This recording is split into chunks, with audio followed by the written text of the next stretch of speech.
మాకేమీ నిన్న కేసీఆర్ గారు చాలా స్పష్టంగా చెప్పింది వరంగల్లో, నిన్నేదో అర్జెంటుగా దించాలనో మేమేదో గద్దెనెక్కాలనే ఆలోచనలో లేము అని కొండబద్దలు కొట్టినంత స్పష్టంగా కేసీఆర్ గారు చెప్పారు.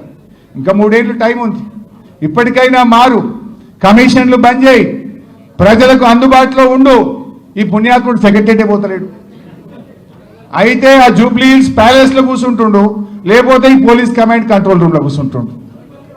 సెక్రటరీకి ఎందుకు పోతలేవు? పక్కన అంబేద్కర్ చూడడానికి నీకు ఇబ్బంది అవుతుందా? అంబేద్కర్ పేరు మీద సెక్రటరీ పెట్టినందుకు నీకు ఇబ్బంది అవుతుందా? ఎందుకు పోతలేవు సెక్రటరీకి అని నేను అడుగుతా ఉన్నా. ఇవాళ నువ్వు కేసీఆర్ ఆనవాళ్ళు తీసేస్తా అంటివి, ఏం తీసినావు నువ్వు? ఇలా ప్రపంచ అందాల పోటీలు నిర్వహిస్తే ఏం చూపించినావు వాళ్ళకు? సెక్రటరీ చూపించినావు, యాదాద్రి దేవాలయం చూపించినావు, పోలీస్ కమాండ్ కంట్రోల్ రూమ్ చూపించినావు, బుద్ధ భవన్ చూపించినావు. ఏం చూపించినావు నువ్వు? కేసీఆర్ ఆనవాళ్ళను నువ్వు కాదు, నీ తాత జేజమ్మలు వచ్చిన రేవంత్ రెడ్డి తొలగించలేవు. ఈ భూమి ఉన్నంత కాలం, తెలంగాణ రాష్ట్రం ఉన్నంత కాలం కేసీఆర్ పేరుంటది, బీఆర్ఎస్ పార్టీ ఉంటది అని చెప్పి నేను మనవి చేస్తా ఉన్నా. ఎవడోడో ఏదో మాట్లాడచ్చు, ఎవరు ఇవన్నీ చెరిపేస్తే జరిగే ఇవా? ఇవి సత్యాలు, చరిత్ర పుటల్లో నిలిచిపోయే అంశాలు ఇవి. ఏ ఒక్కరు తీసేస్తే తీసేటి కావు. ఎన్నో గొప్ప కార్యక్రమాలు జరిగినాయి.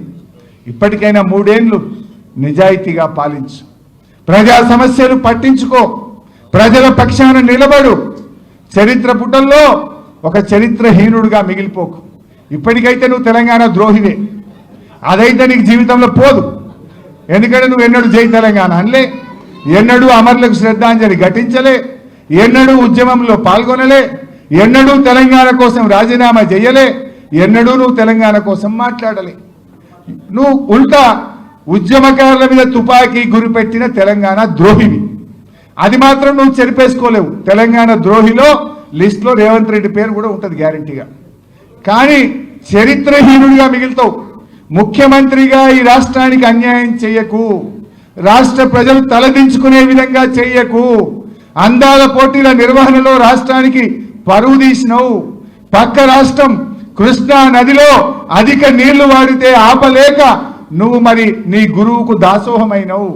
ఇప్పుడు గోదావరి మీద బనకచెర్ల ప్రాజెక్టు కడితే మళ్ళొక్కసారి తెలంగాణకు అన్యాయం జరగబోతా ఉంది. పోరాడతావా? పోరాడు. అఖిలపక్ష సమావేశం పెట్టు, అసెంబ్లీ సమావేశాల్ని వెంటనే పెట్టి దాని మీద చర్చ పెట్టు. ఢిల్లీకి ప్రధానమంత్రి దగ్గరికి పోదాం, పోరాటం చేద్దాం. అవసరమైతే ఢిల్లీలో ధర్నా చేయడానికైనా నీ వెంట రావడానికి బీఆర్ఎస్ పార్టీ సిద్ధం. నువ్వు ధైర్యంగా ఉన్నవా? నిజాయితీగా ఉన్నవా? రాష్ట్ర ప్రయోజనాలు కాపాడవా? ఈ ప్రజలు గమనిస్తా ఉన్నారు. నువ్వు చేయకపోయినా బీఆర్ఎస్ పోరాడుతుంది. మాకు బాధ్యత ఉంది. చావు నోట్లో తలబెట్టి తెలంగాణ తెచ్చిన కేసీఆర్ నిర్మించిన పార్టీ ఇది.